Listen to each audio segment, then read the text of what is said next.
Danite Radio.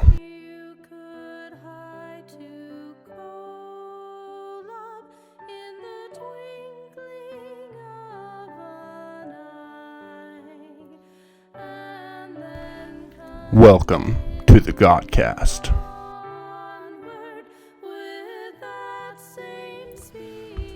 Welcome back. Hey, having a Godcast. We're excited about it. Love it. We got a special guest. Oh, I'm Rocky. This is Shadow.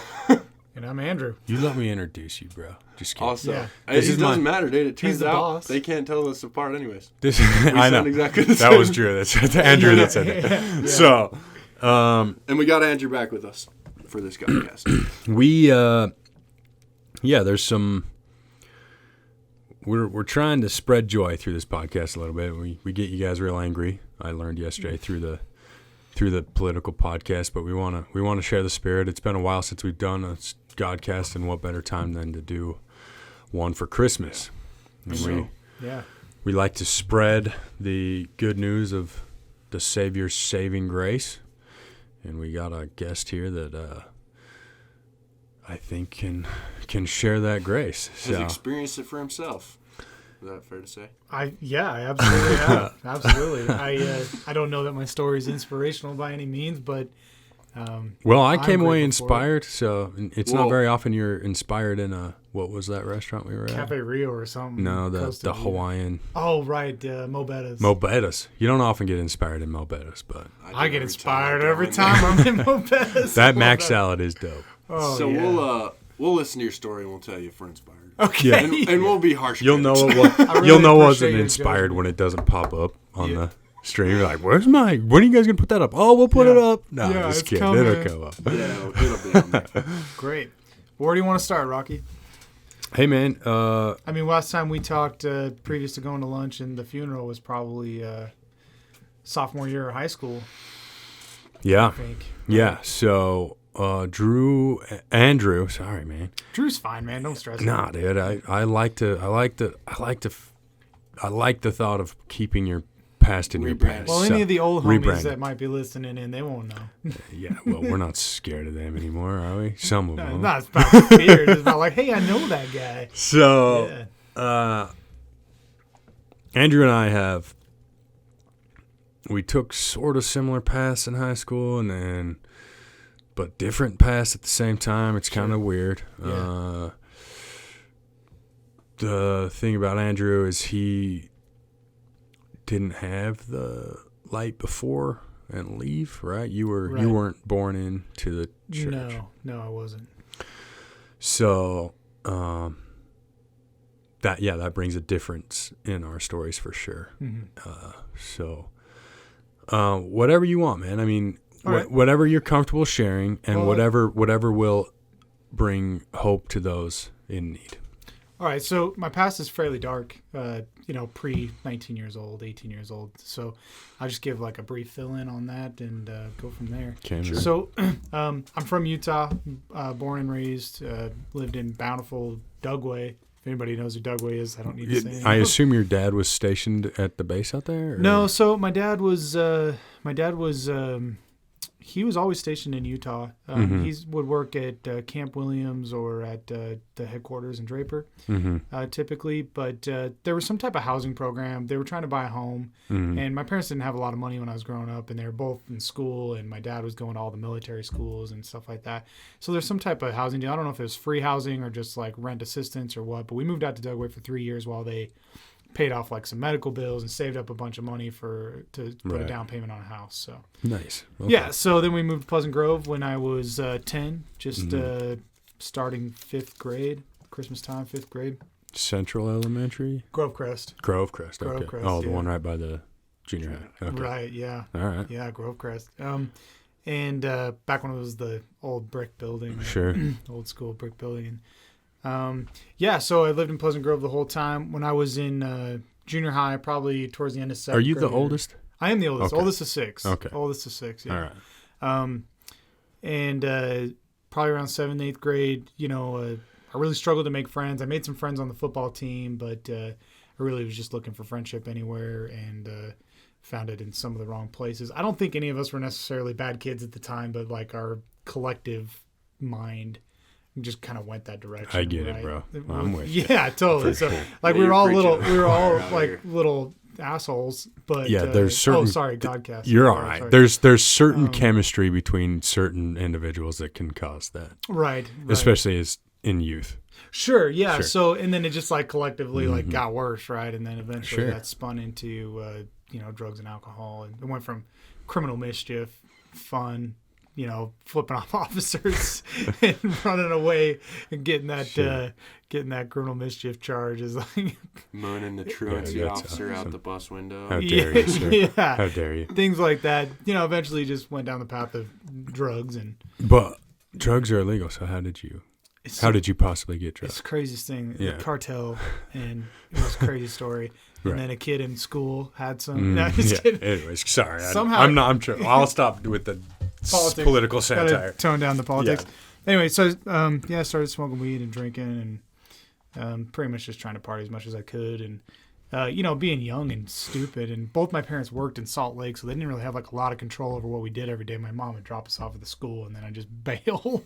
And there's just not much she could do to control us with her full-time employment out of Salt Lake City. So so we just getting in trouble all the time, went down a dark path. By the time I was in 11th grade, I had been in a foster home due to my own behavior, not due to my parents at all. And I was headed to a rehab called Artec out of Salt Lake City. I don't even know if it still exists, but it's state-sanctioned rehab. Right. So a prison for kids. Yeah, anyway, basically. so we went up there, did that for 7 months. When I got out, I was started getting in trouble again. It just kind of was just cycle of just trouble all the time. And shortly after I turned, actually my senior year is when I officially dropped out of high school. I was going to go to Loser's Last Chance. For those of you who don't know, it's ALLC. I'm not even sure if that exists anymore. It was a part of Utah Valley, or it was back then it was called UVSC. They moved it and changed the name, but Well, it's UVU it's now. still there. 'Cause No, the ALLC. Loser's Last Chance is different now. In Anyway. yeah. Anyway, I love that. And I was a loser, so I dropped out of that too. Started working full time at the Little Caesars and just partying as much as I could. Which working at Little Caesars was a blast. Lots of the people there partied with me, and we just had a lot of fun. But it just started going downhill really fast when I left my parents' house. I was still 17, just kind of bumming around with friends, sleeping on the street a couple nights. I would go find friends' houses in the middle of the night if their cars were open. I'd sleep in the back seat and leave before they woke up. I mean, I bet most of them don't even know I slept in the back seat of their cars to this day, right? Occasionally they come out and be like, "What are you doing?" It's all right, I was just sleeping. Sure. Anyway, so then things started to get like pretty dark for me around February, March of 2005. Things were really going out of control. I was starting to use heroin. Had been using meth pretty heavily for about 2 years at that point. Just basically just doing any kind of drugs I could get my hands on. And I had a girlfriend. She was a bad person.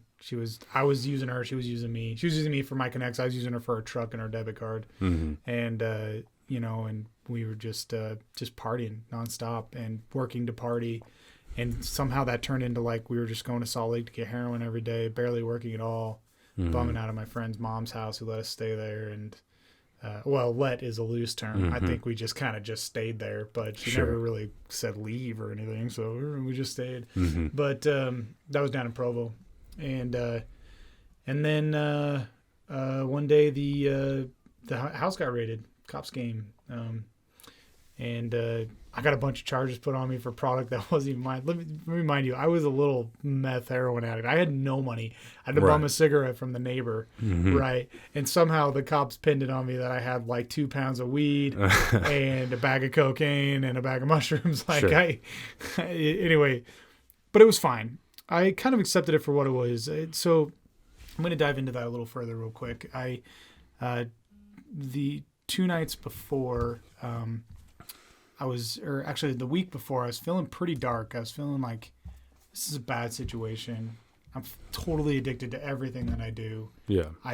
I can't imagine what it's like to work 8 hours in a day. It was terrifying for me, the idea of like, how do people pay rent? Like, how do people buy things? How do people buy clothes? Like, I've never provided for myself fully. And I'm 18 years old, you know, like down to my last pair of sweatpants, my last 2 pairs of socks that are both gross, you know, just kind of, my life is sucking.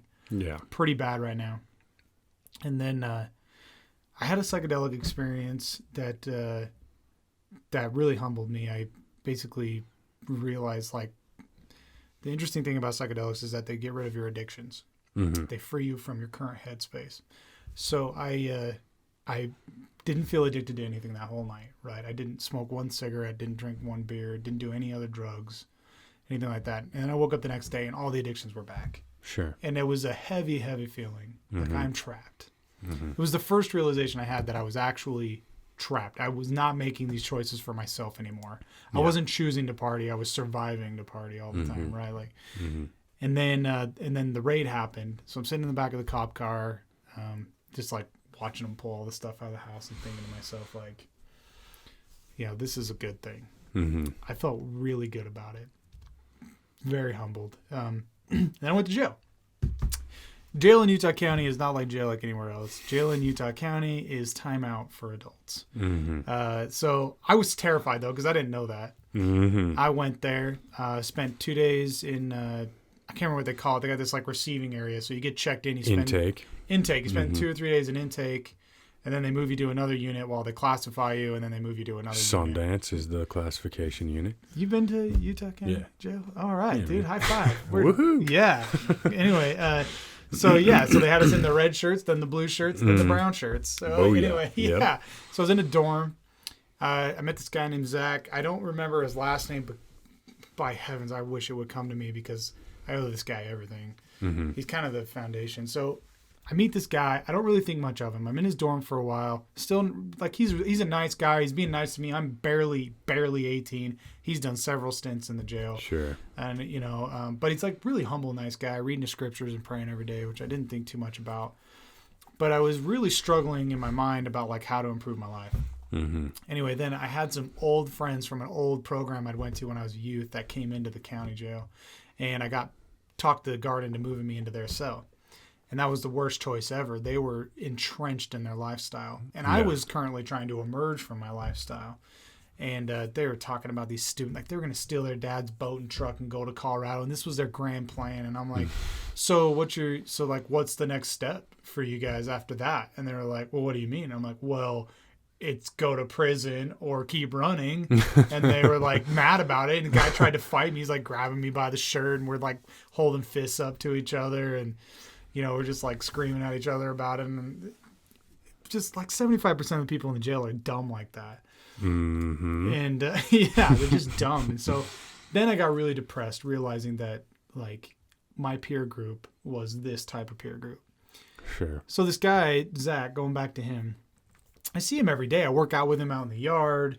He's walking by my dorm all the time. But every time I interact with him or even just see him across the room, just like I have this overwhelming notion that this guy has something for me, a gift of some sort.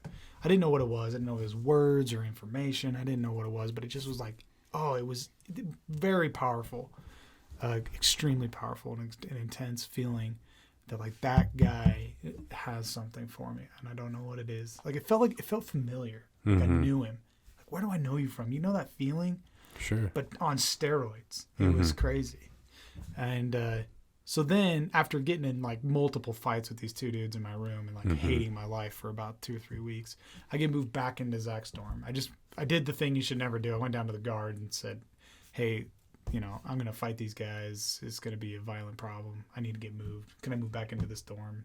And fortunately, it was a cool. I waited for this guard to come on shift because he was a fairly cool guy, right? Still strict, but somewhat more human. Than most guards. There's some that are better than others, right. For sure. There was that Indian lady that was Rose. Dude, I cannot remember her name after all these years. She was anyway, that's another story. Don't whistle, it brings bad spirits. Oh, yeah, gosh. She's the worst, dude. Oh, head count. Anyway, so I get moved back into his dorm, and it's that first night we're doing one of those coffee nights. You know, everybody like is sharing coffee. You're drinking way too much coffee. Everybody's jibber jabbering and talking. You can't. I'm a very animated person. No one here can see my hands moving. But anyway, everybody's talking, and I just finally felt like comfortable enough to tell him like, hey man, this is super weird, but I just have this really strange feeling that like you have something for me, like you know something that I'm supposed to know, or there's something that I need from you, and I don't know what it is, and I know that's weird, and I'm sorry that I'm telling you this, but. And he's like, he just looks at me and puts his finger up, and he goes back to his bunk. And we had these little drawers under our bunks, and he gets out a triple. Mm-hmm. If anybody's listening who doesn't know, that's a Book of Mormon, Doctrine and Covenants, Pearl, great price. He hands it to me, and then he hands me another book called the Parable of the Bicycle. It has Believing Christ, Parable of the Bicycle. And he also hands me President Hinckley's book, The Virtues, 7 Virtues or something like that. Mm-hmm. He says, read your scriptures every morning, every night. Pray before and after you read. Pray when you eat. I was like, all right. I mean, at this point, you got to understand, the only thing I knew about Jesus was that he was a dude that existed at some point in time. Sure. That was the extent of my religious knowledge. Mormons were freaks. Mm-hmm. I wanted nothing to do with them. I didn't necessarily hate them, but I considered them the oppressors. Do you know what I mean? At the we time? Are the worst. Yeah, we're the terrible people. I get it. You know. So he told me about it, and I did. I did everything he said, mm-hmm. And that was the beginning of my conversion process. And he coached me until I went to another program. I did a program called it's called the OUTS program, the drug treatment program inside the jail. It's funny they call it the OUTS because it was on the ends. Yeah. But anyway, I did that, came back, and he left about 2 weeks after I got back. And there were some struggles therein. I had one point where I thought I was going to get out of jail, and I wasn't, but I thought I was. And this guy was like, let's meet at the city. I'm getting out tomorrow too. Let's go to the city. Here's my phone number. He gave it to me. And so I've caught myself on my knees praying to the Lord saying, if you just help me get out, I'll do everything. I'll do everything right. I'll read my scriptures. I'll go to church. I'll do everything right. But in the back of my head, I'm thinking, I'm going to the city to get heroin tomorrow. Mm-hmm. And all of a sudden it dawned on me, like, it was a voice essentially. You know how the Spirit talks. It's kind of just different for everyone, but a voice essentially saying, you can't lie to the Lord. Mm-hmm. He knows you're in that. You know, I've been lying to everybody my whole life up to this point, right? Oh yeah, I know that feeling. But I wanted to get out so bad, and then it just dawned on me that. So I ripped the guy's numbers up, put it in the toilet, flush it off to oblivion. And for me, that was the moment where I committed to my new life. Right, that was the moment where I was like, all right, I'm in this. Like, this is what I want. This is what I want to do. And fast forward a little bit, I get out of county. My parents were gracious enough to let me move back in. My dad gave me a pair of shoes, a pair of shorts, 2 pairs of underwear, 2 T-shirts, and 2 pairs of socks, and a blow-up mattress. And that was all of my possessions in the world at the time. Mm-hmm. And I got right to work. I went down to a SOS, the staffing agency, and they got me working, and I was working irregular jobs every day. But I was struggling. Because when you're by yourself, you know, all you think about is, all I was thinking about not doing drugs. Mm-hmm. So in the end, all I was really thinking about was doing drugs. Sure. And I was praying every day. I had a really strict schedule. I'd get up in the morning, I'd read a chapter of scriptures. I was praying. At night, during the day on my bus rides, I was reading Gospel Principles, which is a phenomenal book. Even if you're a seasoned member of the church, you should read Gospel Principles.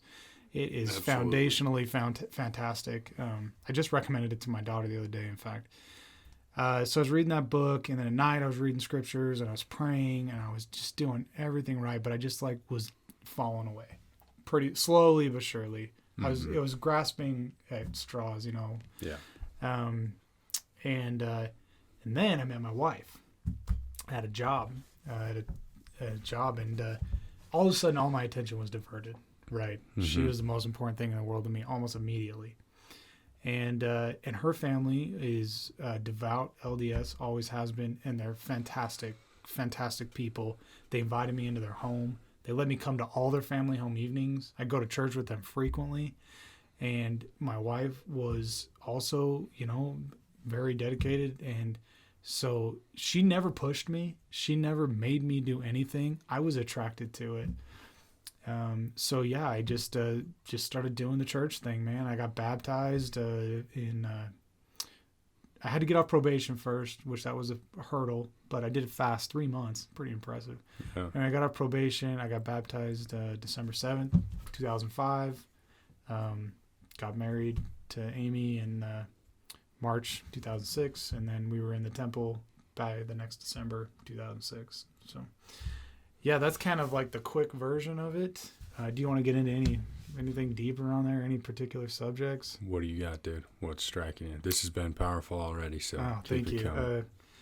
Well, you don't just become a member of the church and not a drug addict like overnight. Yeah. Right. Like, yeah. It was years of struggle. Sure. I just wanted to. You start to wonder, what if I was still single, or what if I still partied, or like, what if? You start to glorify the things in your mind, and plus there's difficulties in life. There's financial struggles. We had several miscarriages, so I really struggled for a long time. Right around fall time 2008, I really just like came around though, and recommitted myself, and it's been, and ever since then it's just been fantastic. But it was definitely like there was a long time where it was bumpy, and then probably 2 years ago, actually like 4 years ago, I lost my brother. I think maybe it was 6 years ago. I can't remember the year. I know he died on May 31st. I can never remember if it's 2014 or 2016 that he died. But anyway, I didn't really like question everything. I just didn't care. I didn't want to go to church. I didn't want to be in the elders quorum presidency anymore. I just didn't really want to have anything to do with it. I just felt like it was like annoying, right? But there's always been some fundamental things that have kept me like firmly attached. Like my conversion story is one of them, just because I cannot ever deny that impression that I received. Sure. And it was way too powerful. I can never forget it. And the fact that guy knew, right, like what I was talking about. Yeah, that's an amazing. Even though I didn't know, story. he knew what was going on, and it was crazy. So that has just left an impression on my heart.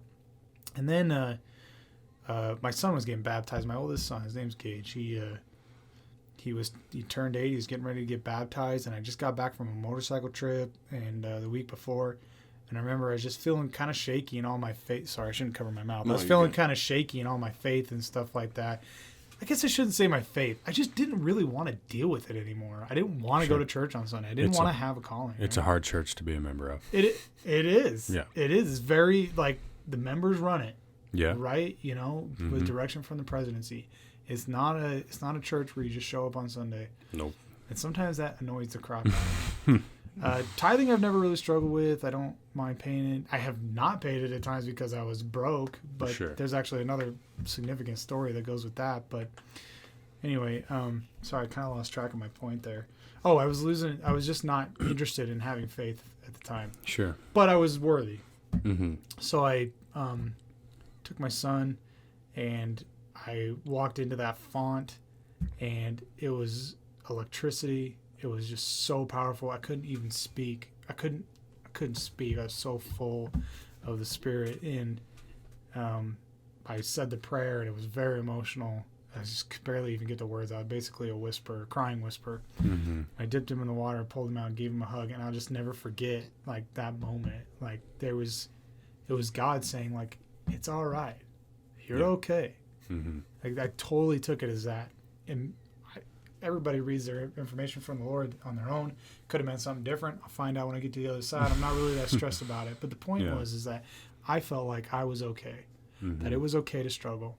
And that was also the day that I was converted to my true testimony in the Atonement. Because even though I was doing it all kicking and screaming, he still loved me. He still wanted me to be doing this. He still wanted me to be trying my best, and that it was okay. That was a big deal for me. Sure. Really big deal. The tithing story is kind of an interesting one. My wife and I, we owned my parents' house in Pleasant Grove, which is a decent sized house, like 2,200 square feet, just under a quarter acre, But we were broke. All of our money was sunk into that house. Like, we were more than, because of income situations, we were more than half of our income was going towards our mortgage every month. It was brutal. and paying tithing was difficult. Mm-hmm. And we usually did. Occasionally, it'd be like we just can't. And one day we missed several tithing payments, and but we really wanted to pay tithing. I had met with the bishop. I really wanted to be worthy. I wanted to go to the temple. So I had $450, or not $450. It was, can't remember. I think it was $150. Anyway, and it was gas and groceries. Like literally, I had an empty tank of gas, and it was gas and groceries or tithing. Mm-hmm. So I went to my bishop's house with the check. Just a really great guy. If he ever heard this, I hope that he would just hear how much I appreciate his situation. And I said, what do I do? And this guy, I put him in a really unfair position, right? Tell my kids whether they can eat or not today, right? Tell them. Mm-hmm. And I saw the conflict on his face, and then all of a sudden it just resolves. And he says, you need to pay your tithing. And we did. And I put gas in my tank the next morning, and the card did not get declined, which was magic. Mm-hmm. And I knew there was like a couple bucks in there, but once it says like approved, I just hold that thing down until the tank's full, or until it stops running. And we paid our bills, and somehow we had some money for some groceries, and everything was totally fine. Yeah. Everything was fine. Nothing spectacular happened, but we were okay. Mm-hmm. And I haven't missed the tithing payment since. And actually, my wife will tell you that that is the day that our life got better. I went into sales very shortly after, within 2 months, and all of a sudden our income was skyrocketing. Skyrocketing for us, it wasn't a ton of money still, but we just for the first time ever, we paid all of our bills on one day instead of over a couple of paychecks. You know what I mean? Mm-hmm. It was the first time that it ever happened. It was the first time we weren't behind on something. It was the first time that we put a couple $100 in savings. We started having all these experiences, and we knew it was because of that. Mm-hmm. And I know that that's not the way it goes for everyone, but for some reason the Lord decided that that's what we needed, and that's what he gave us. And I'm humbled by it every single day. I don't deserve anything that I have, but I'm grateful to have it. And he's just been there every step of the way. So, my wife too. I really don't want to. My wife. There's a big part of this story that hasn't been told yet, but none of this could be possible without my wife by my side. When she met me, I didn't hide anything from her. I was reading a Gospel Principles book. I told her I'd just gotten out of jail. I was on probation. I was a struggling drug addict. My employment was this same crappy employment that she had showed up at. Mm-hmm. I had no intention of going to college, maybe a mission. Wasn't baptized yet or nothing. She dove right in. She was just like, I want to be with you. And she stuck through me, and it was not easy all the time. I struggled. I was an angry person for a long time. I think that I was just telling her this the other day, but I think I've suffered from PTSD from some peer abuse that I had when we were in junior high and high school. And I think that I had a lot of emotional problems. I think I didn't learn how to interact with authority very well, and all this got projected onto her or my children at times. And she just worked with me through all of it, continues to work with me through all of it. And she's always been there. So her and God saved me. So yeah, anyway. Yeah, I love that story, and so powerful, dude. And I think if we take anything from your story, and there are similar things in my story, it's not the same story by any means, but be prepared to answer the call to be Zach or your wife. Right. I mean, God uses people to fix people, and and I have very similar experiences where people were living up to what they were supposed to be doing, and it changed my life. Mm. And sounds like Zach and what is your wife's name? Amy. Yeah.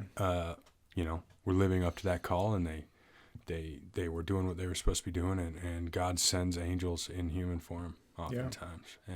And there's a whole talk by everyone's favorite apostle, Elder Holland, about angels. I know, right? So, him and Uchtdorf are everyone's favorite. So Yeah, that's a powerful message, dude. And, Thank you. Speaking of being prepared for the call, I got to give credit to my wife's family. Sure. Yeah, right? sure. Like, picture of the boyfriend. Yeah. Like, Yeah, dude. It was like everything they had raised their child To avoid. Just walked through the front door with sagging pants and a crappy goatee. Like it was. But they were. That is the best part of the story. The juice was worth the squeeze. They were so kind to me. For and sure. I mean, I'm sure behind closed doors, their parents were just like, "What is happening? What are you doing? What is going on?" But to me, they were like, "Come to our home, eat dinner with us, go to family home evening with us, go to church with us. We want you to be a part of this." And I feel like that was a big part of it. That was a big part of why it worked, why it went well. That they like left all their, if they even had any preconceived notions, judgments, they left them to themselves, because it's not my job to know any of that, right? Yeah. Like whether it happened or whether it didn't, I'm never going to know, and I never need to know, and I never even want to know. All I know is that they were so welcoming and so kind to me. Yeah.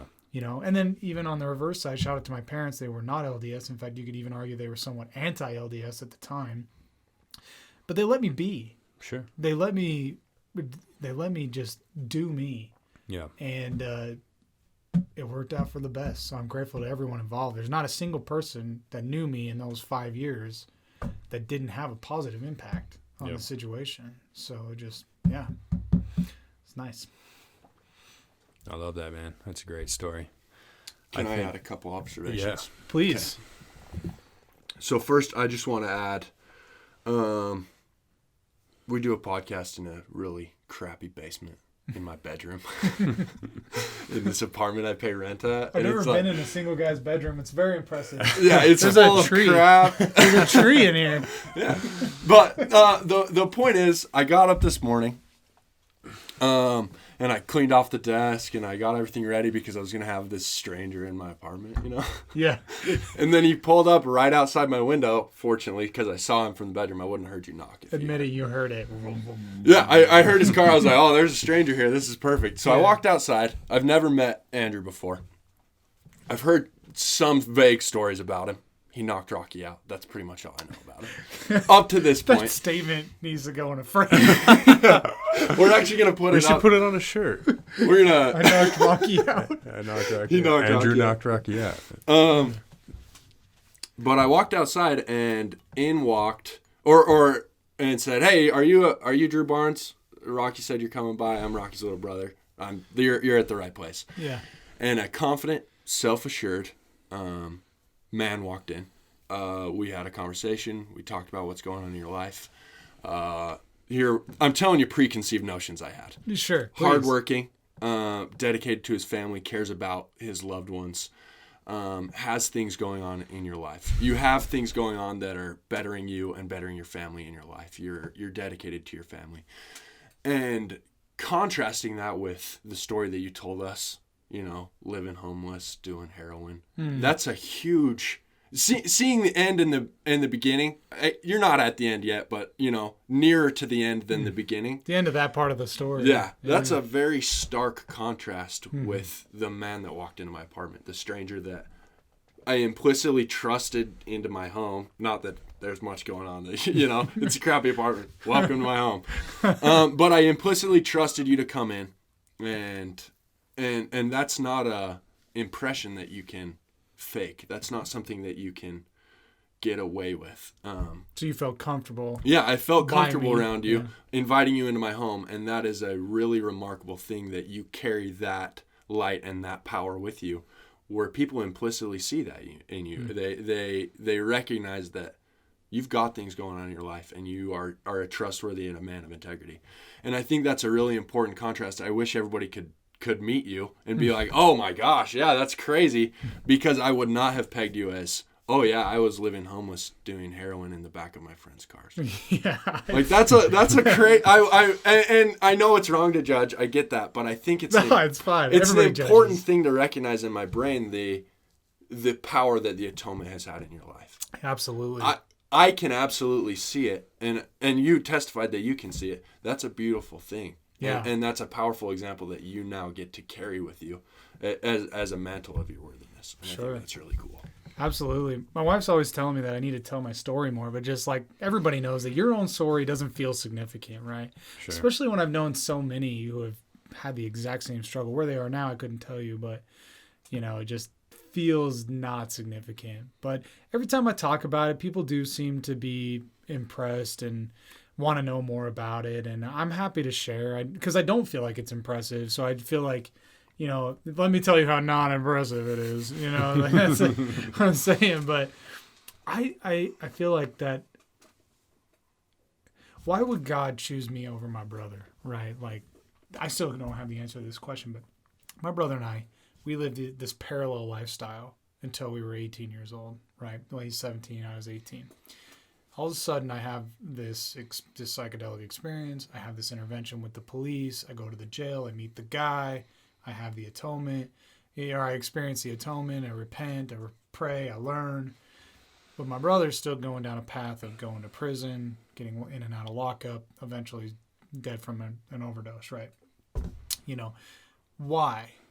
Why did that happen? Why did the Lord choose me over my brother? Why didn't he come to jail and have an impression?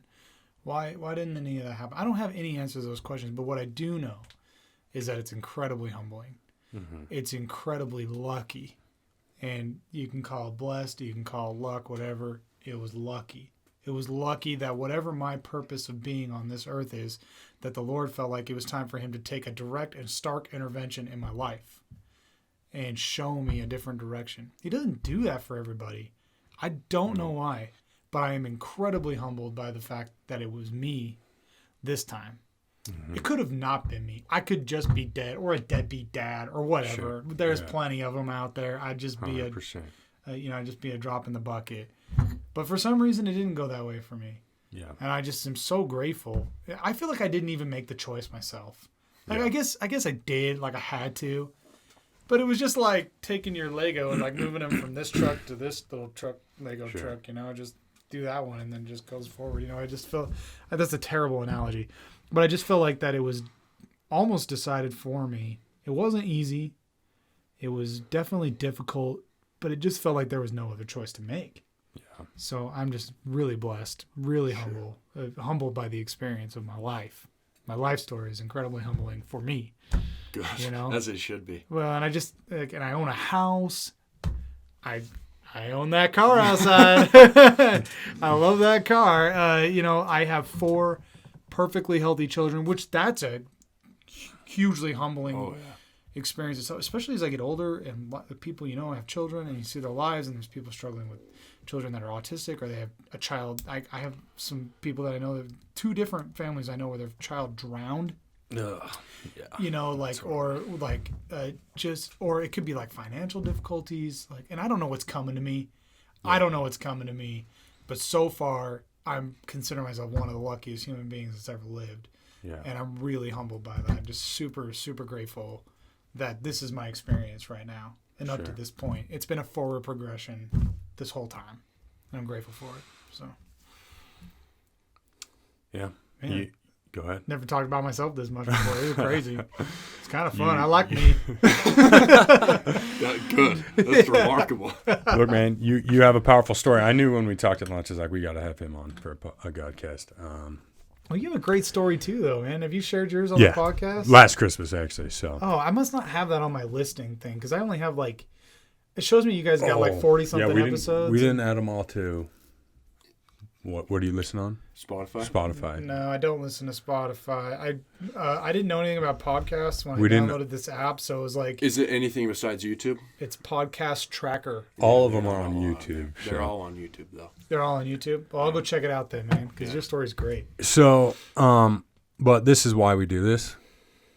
It's to share stories like this, share stories of hope. And I mean, what a better way to celebrate the birth of the Savior than to, and like Shadow said, I mean, if I didn't know you before, you'd never guess, that you'd even been to jail, much less, hard drugs, in and out of rehabs, you'd never guess. And it's just a miraculous, transformative power in the Savior's atonement. Absolutely. And and I have similar. I've seen it, and God, it's like I've wondered the same thing. Why me? And I've felt the same way about the whole. Was it really a choice? I just broke, and then you fixed me. Right? Yeah, absolutely. And it took a lot for me to break because I'm an idiot. Yeah, but then when I did, and now the weirdest thing to be reunited with Drew Barnes. Doing a podcast about Jesus Christ, This is crazy. It's like, what is going on? So yeah. It's crazy. Super interesting. Yeah, being from so deep into my past and being familiar with where I came from and just knowing each other. This is definitely like a crazy situation that we're seeing right now. Crazy situation. But I'm grateful for it. Me too. Yeah, this is awesome. It's awesome. I don't know if you guys know, I guess we don't do names, but there's a kid that we went to junior high with that he lives up in Oregon right now. And he had a hard life like us, and he got his stuff together, and still good friends with him. I'll share it with you after the podcast, but he's doing super well too. And it's just there's not very many of us, and it's a small demographic of people that can relate. Yeah, and I'm just grateful to add one more. He was pretty much the only one previous. Now I got you in my book of people I know. I hope to meet more.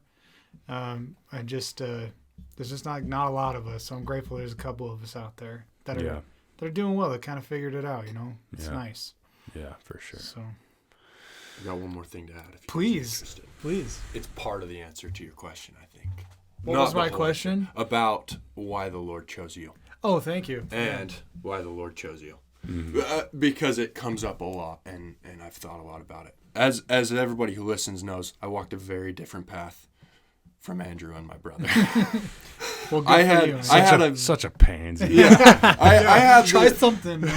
No. Speaking of luck and why the Lord chose me, I had the opportunity to watch Rocky struggle for years and years and years, and I was like, I want no part of that. And I have had no desire ever to touch drugs or alcohol. And I see that, and am very blessed by the idea that we're a hard-headed group at the Bishop home, and we love learning stuff the hard way. And I am extremely blessed to see that Rocky made those mistakes, and I get the opportunity to learn from him. Sure. And not everybody's that way, like you said.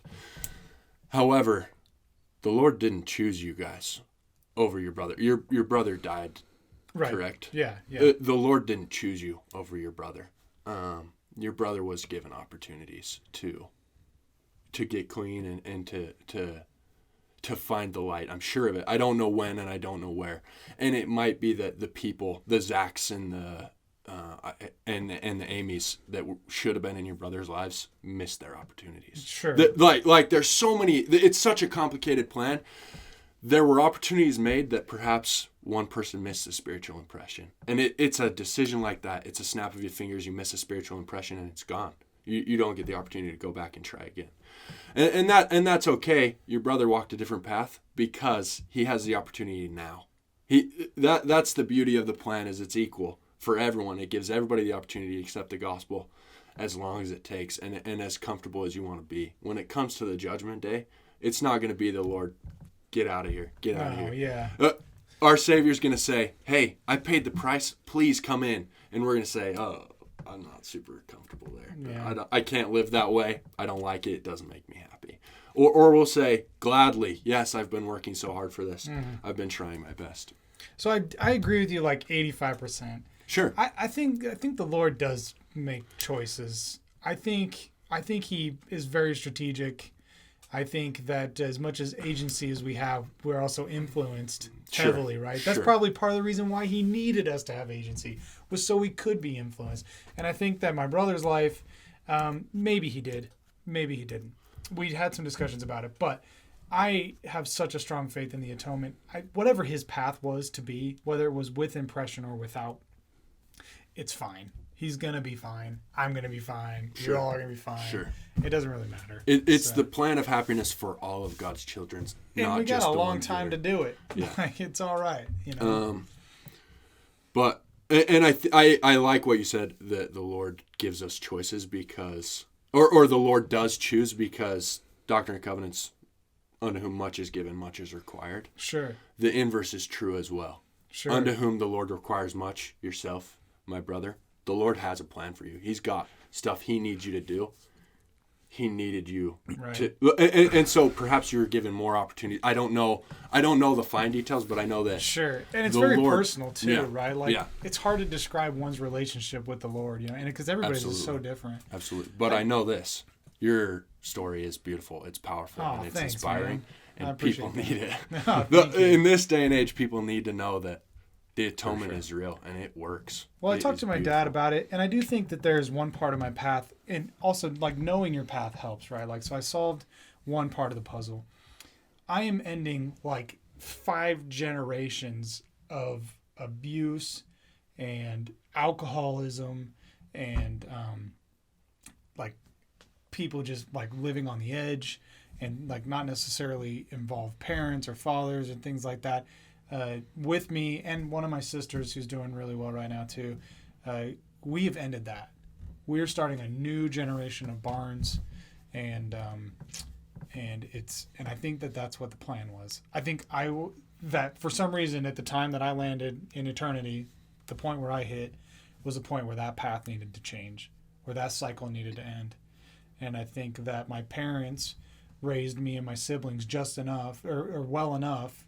Because even though my parents like had their own struggles, they raised us with like, you work hard, you don't be a bad person, don't be racist, like just real fundamentals, right? Sure. Like, they raised us with those values, and a few of us have been able to survive long enough to grow on those values. That's beautiful. And so I think my parents were a part of the plan, and then I was a part of the plan, and then my children are an even greater expansion of the plan. Yeah. So anyway.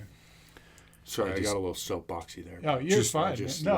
I love this so much. Just one thing to think about with the God choosing. So, the differences in your story and my story, I've noticed, are you're more of a personable person. So it took a live person for you to get that connection. Oh, sure, yeah. And a lot of mine was personal study and listening to people on the radio. Oh, sure, yeah. And that's just how I am. I'm a bit more of a loner. I'm not big on. I'm as socially competent as I am. I'm really more of an introvert. Sure. But so the Lord spoke to me in a way that would have me learn, and the Lord spoke to you in a way that would have you learn. Sure, absolutely. And knowing what we know about eternity, maybe part of what your brother needed to learn was to pass on.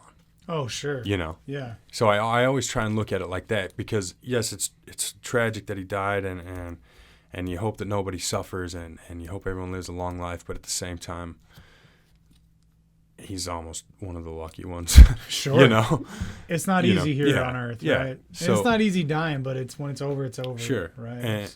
And the Lord just tailors his teachings to his Absolutely. children. And I think if my story and your story teaches anything, it's that. Absolutely. The Lord tailors. He's going to teach it's you. Super individual. Yeah. Right. So. And you, have you guys been on missions? I didn't go on a mission. I did. He did. You did go on a mission. So I've heard from missionaries time and time again, so many varying stories of the same story, right? Yeah. But everybody's got their own way to it. Like every single person, think about it, billions of people that have lived, that are currently living, that will live. Every single person's life path and their way back to the Lord, whether it's in this lifetime or the next, is completely different. They might have similarities. You and I have a lot of similarities. Yeah. But the way that you rediscovered your path is completely different than mine. Yeah. Even though we had similar situations. Sure. So it's really reassuring that the Lord really knows us as individuals. Yeah. Which is, again, extremely humbling. Yeah, for sure. Yeah. For sure. Okay. I can't think of a better way to celebrate Christmas, folks. than a modern day Alma the Younger in our very own podcast. Oh, I never killed anybody. I don't know if he did either. Yeah. God, I might have hated Mormons. I never murdered one. Like, Hey, man. God loves you, folks. Yeah. And God he does loves love you. If he can love a guy like me, Or like me. he can like definitely love you. And he does. Like, right? Like, For we sure. could leave any type of message here. It's just that God does love you. He loves all of us. And if you accept him into your life, he'll be there for you in one form or another. Your form will not be like my form. So just keep an open mind. Keep a prayer in your heart. And God will be with you. Yeah, and he proved it by sending his son. So Yes. and that's what we're celebrating this time of year. So, okay. Merry Christmas. Hey, man. Merry Thanks for Christmas coming on, and dude. God bless you all. Absolutely. This was awesome. This was Yeah. super powerful. Yeah, Shadow, thanks for And your- inviting me into your your local wife- abode. Your Yeah. your wife is right again. You need to share your story more. For sure. So, Yeah, awesome. Thanks, Welcome, man. welcome. yep. Okay. Hey, we got 50 people that are going to listen to your I'm going to listen to it. I'm all eager to hear how I sound. Have a good day, folks. And God bless y'all. God bless.